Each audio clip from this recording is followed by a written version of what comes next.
Alright guys, if you want to win this M24 anti-tank grenade, all you have to do is like this video, comment on this video, and subscribe to this YouTube channel, and you're automatically entered to win this M24 anti-tank grenade in next week's video. One more thing I wanted to tell you guys in the beginning of this video is the World War I anti-aircraft gun is officially for sale, x39brickcustoms.com. It's the first link in the description. Feel free to go pick a couple of them up. They're going out very quickly and you guys are loving it, so I'm glad you like them. Make sure you go check them out, and on with the video. Hello everybody, welcome back. It's Clone Trooper X39 here, and today this is episode 20 of building the Sinai Desert in Lego Battlefield 1 style, and today we have a couple things to go over. This is going to be maybe a shorter video. I don't know how long it's going to be. I might ramble on, but we got a couple things to talk about. I got some parts that I'm going to order right after this episode.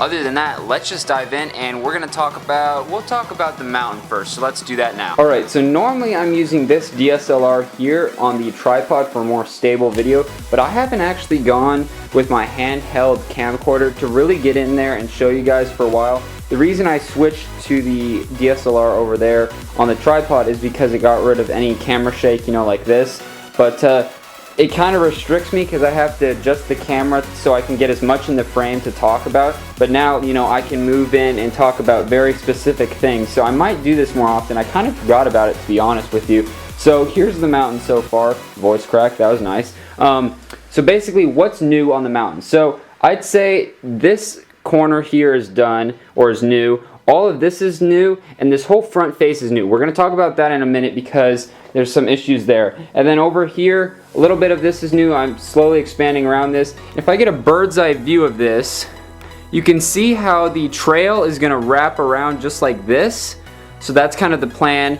And then, of course, this is all new. I'm working on this side a lot more, so that's all brand new. And if I walk around the entirety of the MOC here real quick, you can get a good view at the front of the mountain. Now, here's the issue. I told you guys I was going to talk about this front, so let's walk right over here.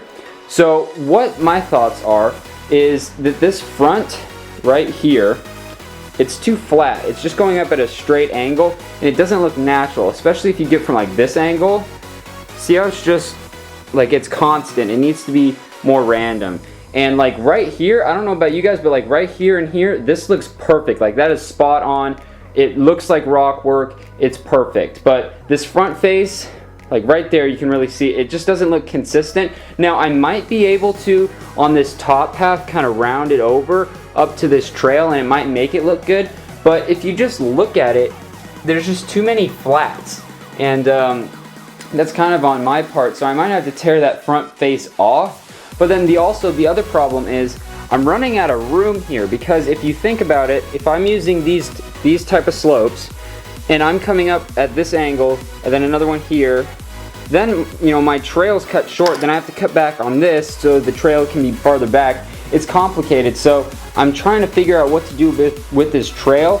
I might finish this top section here first and cut that like this. That way I can see where the trail's going to be, but this front face really dictates where the trail is. That's why I started on this back corner, because I can work around this corner. Then my plan was to start this corner and do this front face last, and that's kind of what I'm doing, and I ran into the problem that I thought I was. So that might have to be fixed. If not, this whole front face here is going to have to be moved forward, maybe 6 studs, and then come up. So that's kind of where I'm at. And then you can get a look at the back, how this is going to be arching. And you know, as far as the top secret bunker, I don't think that's going to happen, just because, as you can see, there's like no space for it. You could do something really small in here. I might do some little Easter egg there, but as of right now, I'm not, like in the finale video, I'm not going to show this backside unless there's something back here, because right now, I mean, you can see it, it doesn't look good. And I was going to try to keep it all like dark bluish gray, like all of this would have been dark bluish gray, but it would have taken up too many dark bluish gray bricks, would have been too expensive and whatnot, so just trying to keep it simple and cost effective. What else? That's kind of it on the mountain. That's where I'm at. I'm really liking how this trail is looking. Let me know how you guys like that in the comments. I know I took a poll on it on last week's episode or a couple weeks ago, but I think this is looking very, very nice. Actually, now that I think about it, I'm just going to do the rest of the video here in one take, because I'm actually really liking how I can be really more precise about what I'm talking about. So a couple more things.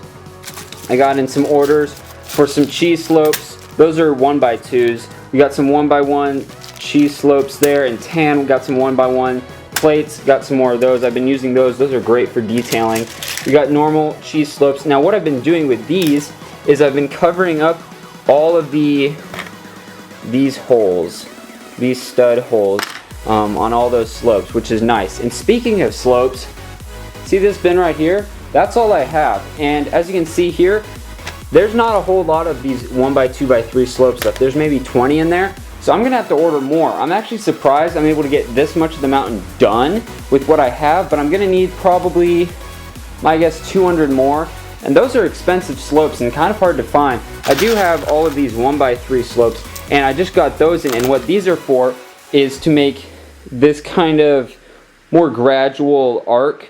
And so that's what this top's gonna look like. It's gonna be more gradual instead of steeped up. So it's gonna, you know, just crest like that. And I think that'll look good. And another thing, I've got a bunch of dark tan plates in. So these aren't new, but everything else in this bin is new. So I got some 2x8s, lots of 4x8s, 2x4s, some 2x2 corners, 1x4s. All of that's going to be used for this trail. That's what mainly those 2x6s are for, this trail. And then of course we've got this giant arc that we're going to have to do. Now that's going to be interesting. It's, once again, it dictates when this front face is done. And my goal is to get this mountain done in the next 2 episodes. It's going to depend on my slopes, right? Because I have to order those. So those are probably going to be out of country because that's just how it works. So 2 weeks for those, that's the thing. So it kind of gets pushed back. But as far as the mountain goes, that's kind of where we're at. And then over here, we've got the elevated town section. And as you can see, I finished this side of the kind of blending between the 2 elevations. So this is what it looks like so far. I think it looks pretty good for a first go. I literally just finished this. Let me know what you guys think of this elevation. Does it look good? And this corner, I rounded off nicely, just how I talked about. We move over here. God, this muck is huge. I have to walk all the way around it. There's that corner. I think that looks good. And then of course I got to do that all along there. I just didn't have the stamina, I guess you could say, to do that. So that's what I got to do this and just cover up all of that. Then we can start working on the towns, which I'm actually kind of excited for. The white colored buildings, I think those are going to be cool. Here we got one of the AA guns. I finally put one back in the spot. This is where the original was going to be. And then on my live stream yesterday, depending on when you're seeing this, if you're seeing this Sunday, it was yesterday. I do a live stream every Saturday. I talked about how I was going to put a water tower right here. It's on our drawing. I might work on that next, just because that'd be something little to do and it'd be really cool. As well as there's this mountain here. This is going to be in dark tan. Now I have, these are the only dark tan slopes I have. The problem is you can't make a proper mountain with these slopes because they're not steep enough. So I'm going to have to check on BrickLink for dark tan slopes in this color, or this piece in dark tan. I don't know why it's not focusing. There we go. So this piece in dark tan, I'm going to have to order a bunch of those. That's what I'm going to work on. I'm going to order these in dark bluish gray and in dark tan probably once this video goes up, so I can get those rolling, because that's another mountain we're going to have to do. That's going to be annoying because that's a second mountain. And then over here, I tore up a bunch of these 16 by 16 tan plates just because if we're going to, well, one, the poll I did in last week's episode got like 86 people wanting me to continue this elevation up because it looked too flat, and I kind of agree with you guys, so I'm going to be doing that. So I took out all of these because, you know, I'm not really going to be using dark tan in this mock, so I thought I could conserve those tan plates, and we're basically going to continue this elevation all the way up. So that's something I could work on pretty much any time because, well, I'd say in next week's episode, expect this to be done, that elevation there to be done, and maybe update on the townhouse, and probably all the slopes will be used up that I can. That's kind of my guess as far as what's going to be done next week's episode. But that's pretty much it. I'm going to cut to the giveaway results from my 20,000 subscriber giveaway, and then the giveaway from last week's episode. That's pretty much it. So I'm going to cut to that, and then we'll wrap the video up after that. Alright guys, so we're going to be giving away the prize from last week's episode, episode 19 of Building the Sinai Desert. So let's pick the winner here.